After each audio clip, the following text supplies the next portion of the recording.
Magandang araw po sa inyong lahat. Ako po si Diandra O. Season at ito po ang Breaking News. Ding dong, ding dong, ding dong, ding dong.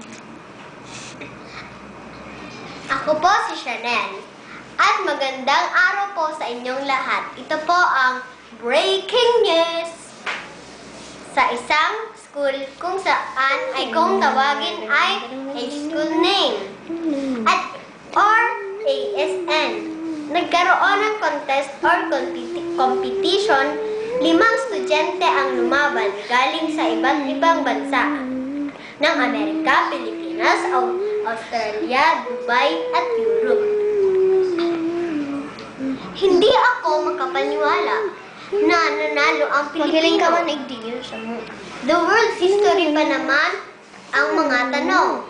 Pero sa computer lang naman at siya ay si Angelica. Ang prize ay 1,000,000. Tamang-tama sa nanay niya dahil may sakit.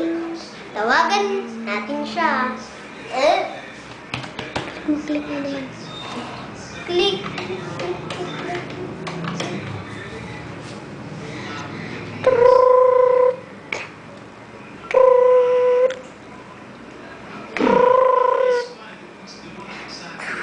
Hello? Sino po to? Si Chanel O. Season po. Saan po ito? Sa Breaking News. Hindi ka naman sabi. Yung parang... Okay.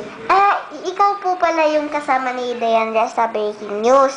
At saka kayo po, yung kapag nagpapatalastas po, nag-advertise, kayo po ang nagpapalabas. Nakamag ka. Ano pong sasabihin nyo? May sakit ang nanay mo ba? Opo.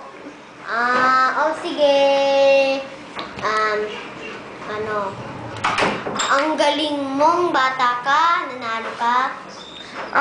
Pangarap ko po kasi maging first yung teacher sa HECASI, sa world history, tsaka po yung sa science. Yun po ang pinakagusto ko po kasing subject. Sige po. Sige, salamat sa'yo, Diandra. Salamat sa iyo, Diandra. Okay po, bye. Salamat sa iyo, Angelica. Salamat po sa pagpapanood ng aming news. Balik sa iyo, Diandra. Kumusta? Nagbalik na naman ako. At ito, tandaan nyo, Breaking News.